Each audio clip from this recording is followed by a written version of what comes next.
So I just finished reading Oswald Spengler's little book called Man and Technics, and this was a book that was written that was published in Germany, in Munich, I believe, in 1931, and it's translated into English. It was translated the following year, 1932, as Man and Technics, and actually it was one of the first books ever written about technology. It precedes Lewis Mumford's Technics and Civilization by about 2 years. That came out in 1934 in America. And those two books are really two of the first books ever written about the subject of technology in the abstract, as opposed to the technology of this or that particular civilization or this or that particular epoch. And so it seems somewhat surprising that Western civilization had gone for so long without turning upon and discoursing about its main obsession. You can be sure that when that appears, when a topic appears in a culture, it's because there's a problem. Either the topic that is concerned, that is being committed to writing, is about to disappear, or it's becoming a threat in some way. In this case, I think technology by the 1930s was becoming a threat, and more of our thinkers were beginning to realize that. Heidegger had not yet written his famous essay on the question concerning technology, which didn't come till 1949 in the early 50s, where he did a cycle of lectures on technology. Technology is, of course, discussed in Being and Time in 1927.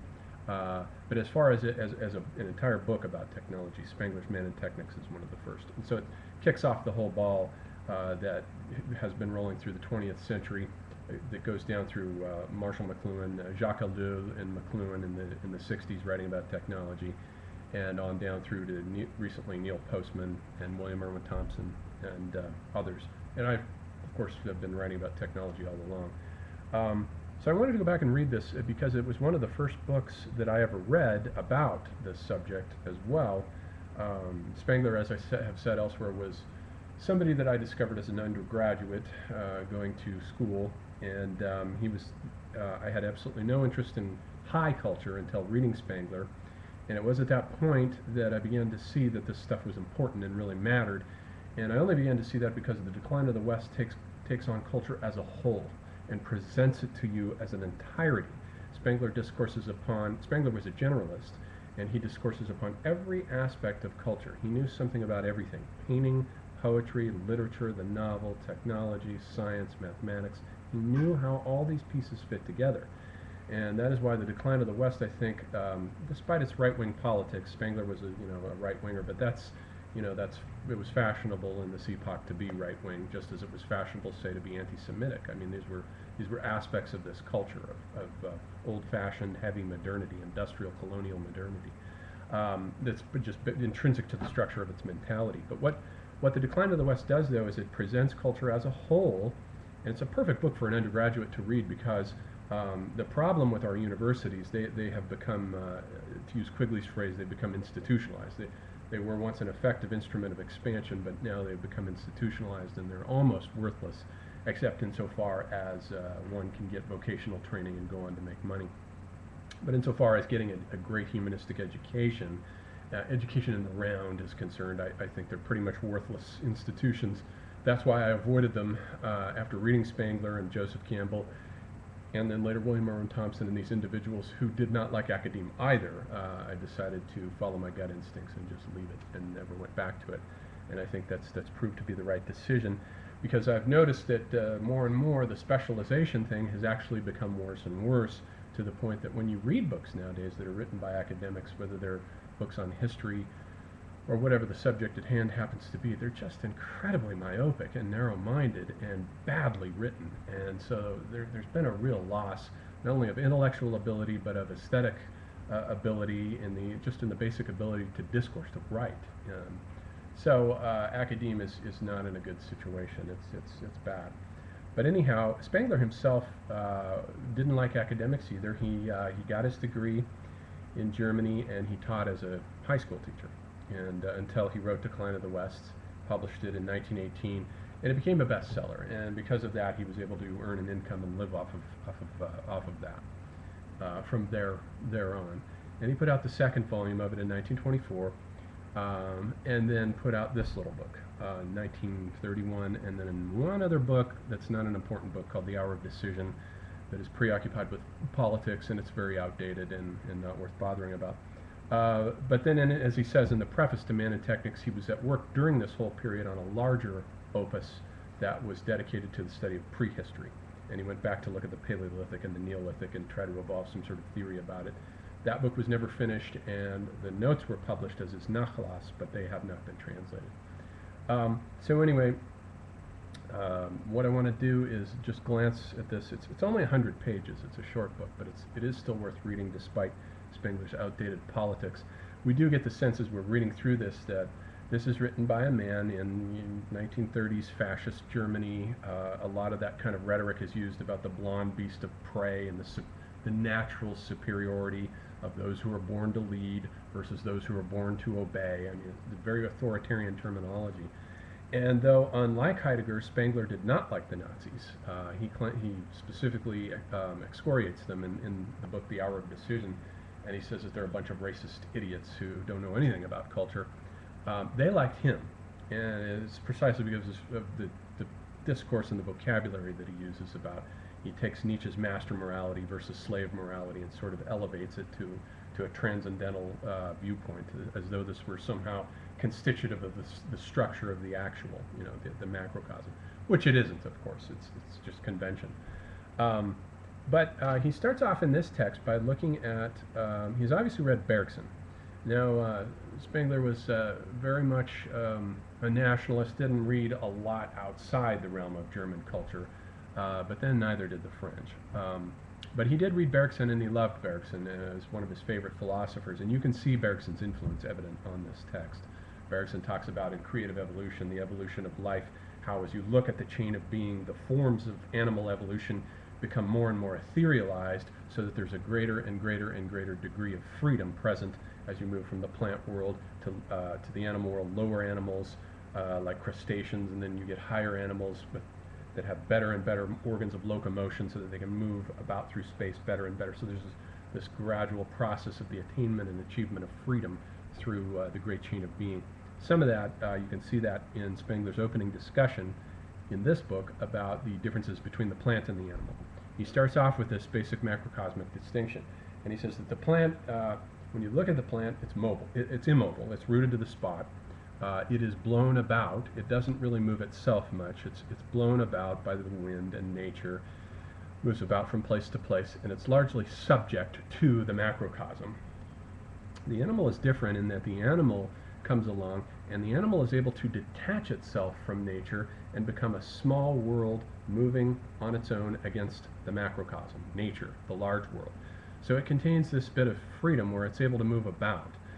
And with respect to the animal world, it itself has these two basic animal types, herbivores and carnivores. Now he says that with respect to herbivores, what you get is the orientation of an organism that depends for its existence on the plants. And its orientation is such that the eyes are normally set on the sides of the heads to maximize, it's entirely a defensive mode. The eyes look about, they create a much larger spatial surround than the forward eyes of the predators.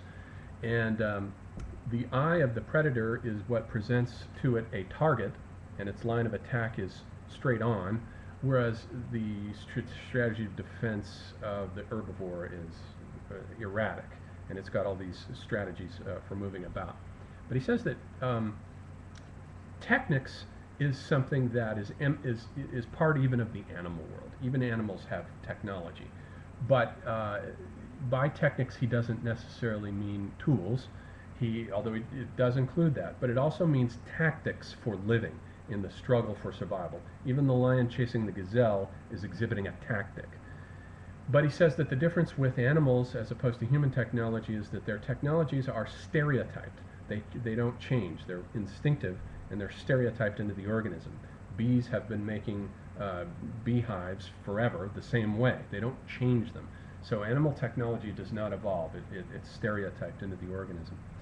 And so animal technology is embedded in the genus, whereas human technology, as we'll see in a minute, comes out of the genus and differentiates itself as the individual versus the genus. But so we have this ant and plant-animal opposition in which he talks about the plant being the principle of stasis, and then we have within the animal world That same opposition of plant and animal is recapitulated in the opposition between predator, rather carnivore and herbivore, and that the carnivore, the main thing about the carnivore is the eye and the forward set of the eyes to present a target, and the herbivore uses primarily the sense of smell, and the sense of smell is entirely defensive, but it's its main mode of defense. Now, within, he says, the world of the carnivore. Once again, we look at this opposition, and he says that within the world of the carnivore, man emerges, and man is a beast of prey. Man himself is a carnivore par excellence. He's a beast of prey.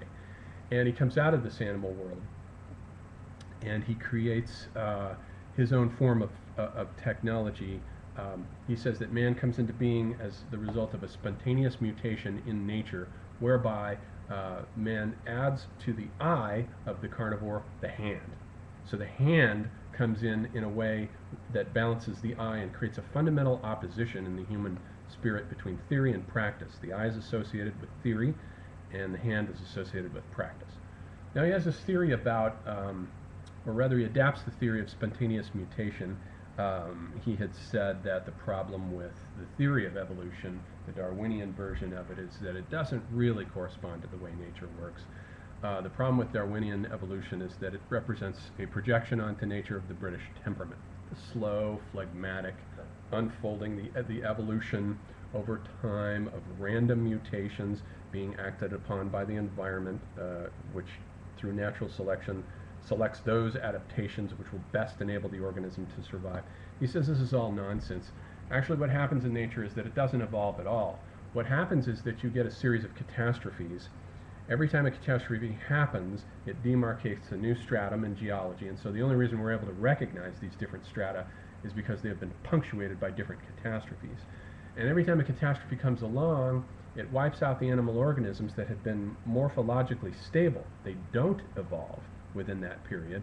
The existence of the coelacanth, for example, which is a fish that has remained unchanged since the days of the dinosaurs, is testament to the fact that these organisms don't really evolve. They attain the perfection of their form, and then they remain stable. They just keep that. So there's a tendency to conserve the form rather than to evolve it. And then he says, so these catastrophes demarcate these epochs, and then in response to the catastrophe, there's a sudden set of mutations that suddenly spreads mysteriously and acausally throughout the genus, and then it stabilizes and you get a whole new development. So he's taken over this theory of spontaneous mutation from Hugo de Vries, who had articulated the theory of mutation, and he applies it to culture. And he says that man appears on the stage fully formed as a mutation. And he says that the hand and the tool are something that so presuppose each other that they appear together. Tools have marked the human species ever since the human species has come into existence. And it's not something that gradually evolved with the hand first and then figuring out tools later, upright posture first. He says it all comes as a single passage, a single package that appears all at once. And so you get this hand and tool. And he says that the thing about the tool then is that it's an object that signifies the differentiation of the individual now from the genus.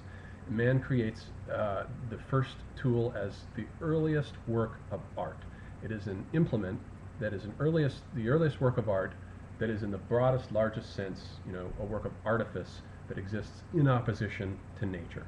And so man, with the invention of tools, is beginning to differentiate himself from nature. He's becoming separate. And as he creates these tools, he creates the beginnings of culture that separates him off from nature. And this is the beginning of human culture, and it begins and it forms itself in these packs of human beings that begin to wander the landscape. And so this is how the whole process begins with the appearance of technology.